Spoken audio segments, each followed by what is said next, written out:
Sometimes you feel it inside, like you're falling down real fast, but you're really just standing still. 你会有这样的感觉吗？突然觉得身体在下沉，但事实上你还在原地，或是感到颈背发凉，手臂上汗毛竖起，这意味着鬼魂就在身边。大家好，我是电影迷小雅，今天为大家带来上映于1999年的《第六感》，又名《灵异第六感》。这是一部获奖无数的经典佳片，也是当年全美最受喜爱影片第1名。在惊恐之余，或许会赚足你的眼泪，耐人寻味的同时，还会体会到满满的幸福感。如果没看过这部电影，绝对称不上是恐怖迷。话不多说，一起细品剧情。在一个寒冷的秋夜，老马和娇妻正在家中举杯庆祝。就在不久前，市长亲自为老马颁发了儿童心理学杰出成就奖，并赞扬他在学术成就方面做出的重要贡献，并将他称之为费城之子。夫妻二人喜不自胜，趁着酒劲儿忘情相拥，一路从客厅吻到了卧室。就在两人对跳脱衣舞之时，妻子感觉到身后吹来一股冷风，回头一看，玻璃窗早已被人砸烂了。紧接着，浴室中传出几声哭声，一个赤裸的男人站在两人面前。通过他痛苦扭曲的表情，老马精准判断出他是一位精神病患者，礼貌地询问他是谁，漏夜前来到底有何贵干。男人听后情绪崩溃，质问老马为何不认识自己。原来在男人还是个孩子时，曾是老马的病人，他答应过一定会治好男人，可是却没有做到。男人指控他断错了症，让自己独自在惊恐痛苦中度过了10年。老马则拼命回想，终于想起了男人的名字文森特·格雷，可已经来不及了。文森特大喊着你辜负了我，然后拿起手枪射向老马腹部，紧接着将枪口对准自己的头颅。一声枪响落幕，费城秋夜重又变得寂静。次年秋天，老马始终忘不掉悲惨离世的文森特，正坐在路边反复研究着他的病历。突然，一个小男孩闯入老马的视线，他连忙翻开下一张病历，上面写着科尔希尔，正是面前这名步伐匆匆的男孩。他和文森特的情况很相似，都为父母离异，且可能患有焦虑症和情绪障碍。老马远远跟着科尔，目睹他一路小跑走进了一扇红色大门，抬头一看，竟是教堂。来到科尔身边时，他正对着玩具士兵反复重复着一句拉丁语。老马十分礼貌地自我介绍，称自己是个心理医生，在去年的今天曾和科尔有过预约，但因为一些事情错过了。在谈话过程中，老马注意到科尔的眼神闪躲，情绪似乎有些紧张，其手上有一片已结痂的抓痕。科尔反问老马：“你是个好医生吗？”老马有些犹豫，只说自己曾经是。在市长为他颁奖时，他以为他是。科尔怯怯地站起身，和老马约定下次再见，便离开了，还十分娴熟地顺走了一个圣像。老马在街上游荡至夜深才返回家中，妻子早已用过晚饭，但并没有准备他那一份。他想和妻子谈谈，发现他已经睡下，还下意识拉紧了身上的外套。老马想打开地下室的门，可是门被反锁了，身上没有钥匙，但他还是来到了地下室，并查阅起拉丁文字典。原来科尔在教堂反复说的话竟是神啊，我自深渊呼唤你。清晨第一束阳光照亮了圣像，科尔在母亲的催促声中来到厨房吃早餐。母亲转身去洗衣服，再回到厨房时，所有的柜子抽屉都被打开了。看着母亲错愕的表情，科尔有些难过，他颤抖着声音问他：“您觉得我很奇怪吗？”母亲坚定地告诉他：“永远不会。”一声门铃声响起，科尔匆匆离开。母亲并没有发现桌上留有2个手掌印，而在他转身去洗衣服那段时间，科尔的双手并没有离开过桌子。他有些担忧地倚在窗边，看着科尔和好友小米搭肩离开。可是他并不知道，一转眼小米便称科尔是个怪胎，将他丢在了身后。科尔站在学校门口，上课铃声已经响起，可他却犹豫了很久，才慢慢地走了进去。放学之后，老马和母亲等在家中。科尔像往常一样对母亲撒谎，说自己在学校过得很充实，被选为球队主力，还打出了大满贯，所有人都为他欢呼。母亲被哄得笑开了花，转身去准备晚饭。老马见科尔站在原地，似乎有意和他保持距离，于是提议玩个游戏，只要能猜出科尔的心事，他便上前一步，走到凳子旁就坐下继续聊天。如若猜错了，他便能退一步，退到门边就开门离开。可是除了病历本上的信息之外，老马猜错了所有答案。科尔已经退到了门边，且问出了最后一个问题：我现在在想什么？老马慌张失落地说不知道，科尔则告诉他，我在想你是个好人，但你帮不了我。话音刚落便转身离开了。老马想起今天是结婚纪念日，匆匆来到餐厅和妻子约会，可是晚餐时间已过去，妻子早已独自用完了餐。老马向他道歉，可他只无奈地叹了一口气。老马想接过服务员的账单，妻子却抢先一步付账，只说了句周年纪念快乐，便快步离开了。第二天一早，老马特意送科尔去上学，希望能更加了解他。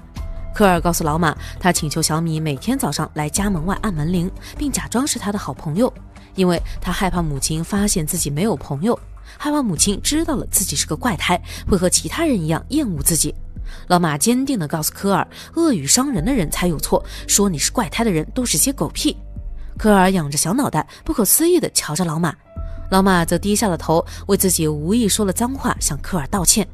看着可爱的科尔被人霸凌，小雅也心如刀割。其实我们每个人多多少少都有点社交恐惧症，这个时候一定要让自己自信起来，一身有格调的衣服便是自信的第一步。正所谓新年添新衣，转运要加成。马镫工装特意为粉丝宝宝们用心搭配了一套吉利套装，堪称时尚实用两不误。像这件帅气逼人的飞行夹克棉服，高密度尼龙面料，防风防水，超级保暖，军绿色霸气亮眼，黑色稳重大气。小雅也是纠结了半天才拿的黑色，真的2件都想要。内衬一抹亮眼橙色，图的就是一个好意头。小雅恭祝你原地起飞，实力加成。当然了，咱们少不得内外兼修，还有这款外穿内搭万金油，基础3色卫衣，低调同色系蜜织刺绣，人手必备，哪个季节都能穿，有它就够了。咱们新年转运必须打头阵，戴上一顶红彤彤的帽子，走到哪儿拜年都是最靓的仔。小雅携手马镫工装，恭祝各位新年行好运，抬头见喜，鸿运当头。如果你也喜欢性价比超高的潮流品牌，一定要尝试一下马镫工装。现在推出全屏，点击评论区链接就能直达店铺加购，和小雅一起冲啊！言归正传，另一边，母亲总感觉家中十分阴冷，于是调高了温度。路过照片墙时，发现科尔的每一张照片上都有一抹白光，而就在小书桌上有一叠写满了红色的纸，上面全是些血淋淋的恐怖字句。不知不觉，老马已和科尔相处了一段时间，可是还是无法成功走进科尔的内心，始终弄不清他的病因。于是委婉地问科尔，想通过心理治疗达到什么目标？科尔想了想，看着老马的眼睛，说：“我只想不再害怕。”老马在家中冥思苦想，猜测科尔的伤痕是自残所致，病因也许源于父亲的抛弃。就在这时，一个年轻小伙敲响了大门，妻子亲热地上前迎接，和他的对话十分暧昧。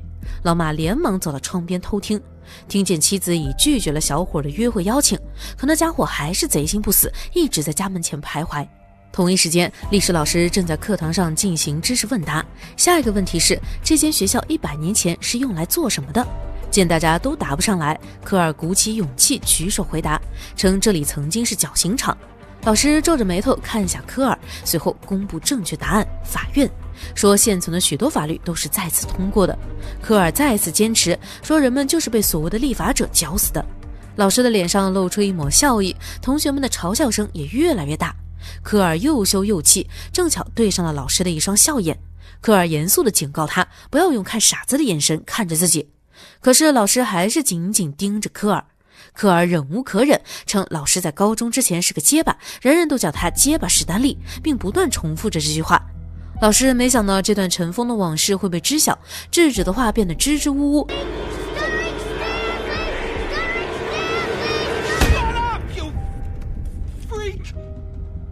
恼羞成怒的大骂科尔是个怪胎。当老马赶到学校时，科尔正独自躲在图书馆伤心。为了安慰他，老马拿起一枚硬币，并将它变来变去，称这是失传已久的魔法。聪明的科尔一眼看破，这不过是简单的魔术，但他的心情确实好了起来。当天晚上，老马回到家中，看到电视上正在播放结婚仪式录像带，屏幕里妻子的闺蜜十分激动。他告诉老马，妻子在第一次见面时就对老马一见钟情，愿意为他付出一切。老马十分不解，如果妻子对自己如此深情，又为何态度冷漠不理不睬？老马刚想上前询问，却发现洗手台上放着一瓶抗抑郁药丸。他想去地下室静一静，可是门依然反锁。不久后，科尔通过母亲的人脉受邀参加了同学的生日会。他试着打开心门交朋友，在小胖面前变起硬币魔术，可对方却笑他愚蠢，冷冰冰地看着他。科尔的自尊心受挫，将自己藏在角落。他的目光被一只红气球吸引，于是追逐着他来到屋顶。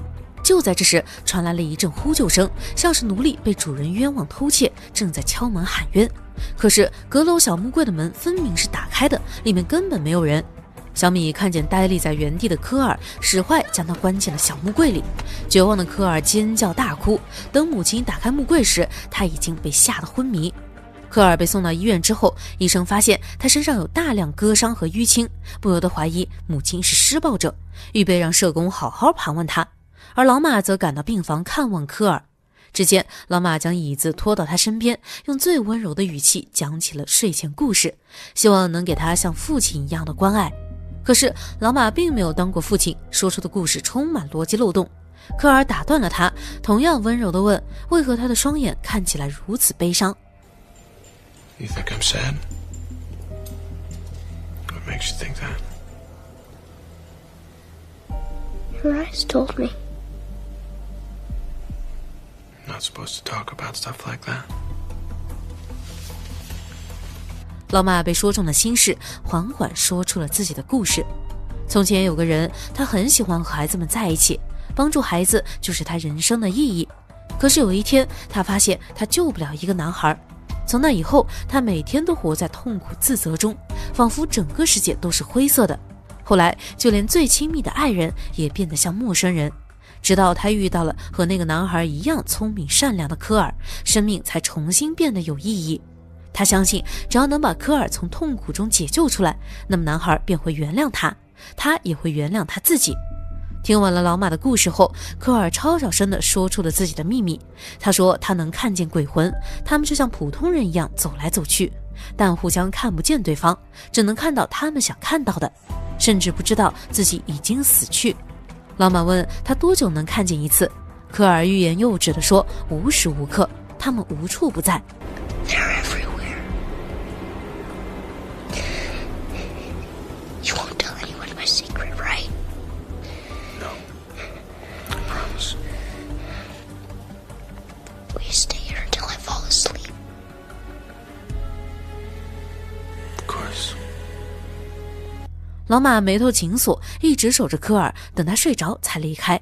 一出医院，他便拿起了录音机，判定科尔患有妄想症和学龄期精神分裂症，只能靠药物治疗加住院观察才有机会好转。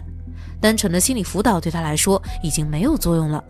不久后，母亲抱着熟睡的科尔回到家中，无意间发现他的小毛衣上有个口子，而同样的地方有个新添的伤口，很明显是在生日会上受的伤。他顾不得其他，直接打电话将小米的母亲叫醒，并警告他管好小米，要是再对科尔动手，就剁掉他的小爪子。科尔半夜被尿憋醒，来到厕所时发现温度骤降，周围冷冰冰的，身后飘过了一个人影。他上前一看，竟是个鼻青脸肿的陌生女人，双手布满了刀伤。科尔被吓坏了，一头扎进小帐篷，颤抖着向一大堆圣像祈祷。第二天，老马再次来学校接科尔，想多听听有关鬼魂的事情，以此判定他病得有多严重。科尔没有回答，他正愣在原地，而就在不远处有几具被处以绞刑的鬼魂。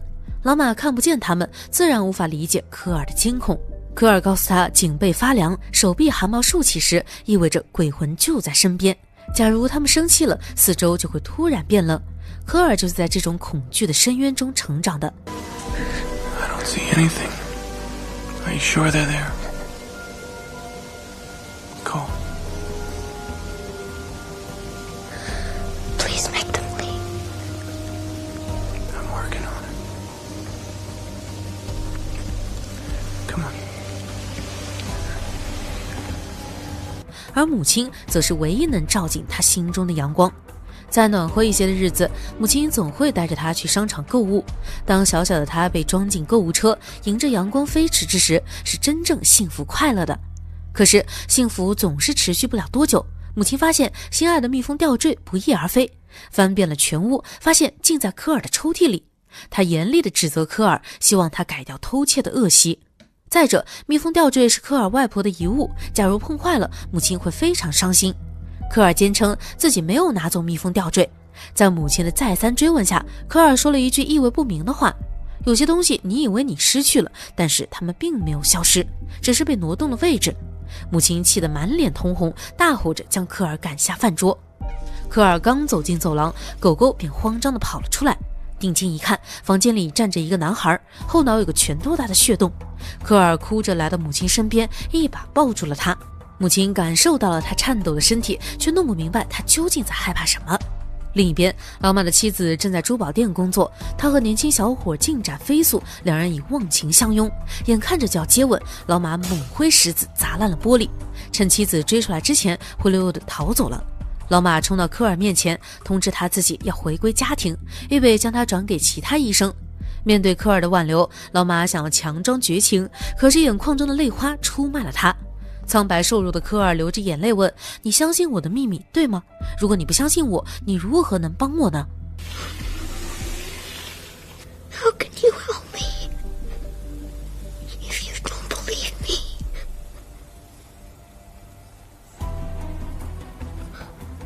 Some magic's real. 老马回到家中地下室，总觉得科尔的眼泪就像刀锋一样深刻，滴滴都印在了他的心上。他翻出了11年前文森特的治疗录音带，两人聊得很开心。单纯的文森特被老马哄得笑出了声，可就在老马离开办公室之后，文森特发出了微弱的哭泣声。紧接着，录音带中响起了一个成年男人的声音，他说的是西班牙语：我不想死。老马终于明白，文森特和科尔都没有精神疾病，原来他们都能看见鬼魂。老马告诉科尔，消除恐惧唯一的方式就是面对。鬼魂来找他，也许只是想寻求帮助，不妨听一听他们的诉求。但科尔有些犹豫，他害怕鬼魂只是单纯想要害人，一旦与他们接触，也许会搭上一条性命。当天晚上，老马在家门外偶遇了妻子的小男朋友，可他刚想上前理论，那家伙便开车离开了。同一时间，科尔听到母亲说梦话，他担心儿子被人欺负，正在睡梦中痛哭着，声称要帮儿子揍那些坏蛋。科尔轻轻抚摸母亲的脸，安抚着她安然入睡。后半夜，一股寒意袭来，一个口吐秽物的女孩钻进了科尔的帐篷，她被吓得跑开，躲在角落哭泣时，突然想起了老马的话。为了不让母亲担心，他决定勇敢地面对鬼魂，呜咽着问女孩是否需要帮助。按照女孩的要求，科尔起了个大早，和老马搭乘早班巴士前往他家中。刚一走进，便遇到一堆身穿黑衣的人。原来女孩才刚离世，而家中正在举办葬礼。科尔和老马穿过人群，悄悄来到女孩的卧室。他拿走了一个小玩偶，刚想离开，便被一只冰冷的手抓住了脚踝。原来是女孩提醒他带走木盒。科尔捧着木盒来到女孩父亲跟前，只说这是女孩交给你的东西，他想告诉你一件事，便转身离开了。女孩父亲打开木盒，里面放着一盘录像带，他迫不及待地当场播放，发现里面竟藏着女儿死亡的真相。原来她并不是病死的，而是被后妈慢慢毒死的。这个恶毒的女人在葬礼上穿了一身的红，不知道的还以为今天是她3婚的好日子。科尔将小玩偶交给女孩的小妹妹，并转告她，姐姐一直都在保护你。原来恶毒的后妈对姐妹2人都下了手，女孩之所以找科尔帮忙，只是想让妹妹逃离魔爪。在接下来的一段日子里，科尔和鬼魂们成为了朋友。舞台剧的妆容便是一名烧伤的女鬼帮忙画的，而出演的机会则是历史老师为他争取的。自从辱骂科尔后，老师一直很后悔自责。科尔对老师微微一笑，冲进舞台，扮演起他人生的第一个主角。这场表演叫少年亚瑟王。传说只有最勇敢的人才能拔出精灵打造的圣剑。科尔扮演的小马童平时受尽白眼，可是关键时刻却只有他能拔出圣剑，成为守护一方的亚瑟王。毫无疑问，小科尔他真的是最勇敢的人。表演结束后，科尔告诉老马，如果想和妻子谈话，不妨趁他睡着时对他说话。老马也鼓励科尔，希望他能和母亲说出秘密。临走时，科尔说，我们可以假装明天还会见面吗？只是假装而已。 Not gonna see you anymore, am I? I think we said everything we needed to say. Maybe it's time to say thanks to someone closer to you. Maybe we can pretend like we're gonna see each other tomorrow. Just for pretend. 对科尔有求必应的老马一口答应，两人就此告别。放学后，母亲接科尔回家，发现他一路上都闷闷不乐。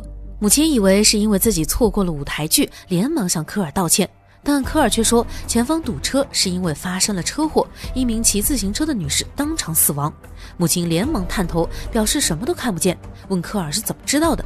科尔看了看窗外，说他正站在我身边，我看得见鬼魂，以前就是他们弄伤我的。母亲瞪大了双眼，他认为这个玩笑一点也不好笑。科尔害怕母亲的眼神，害怕母亲像其他人一样认为自己是个怪胎，但母亲却坚定地转过头，告诉科尔他永远不会这样认为。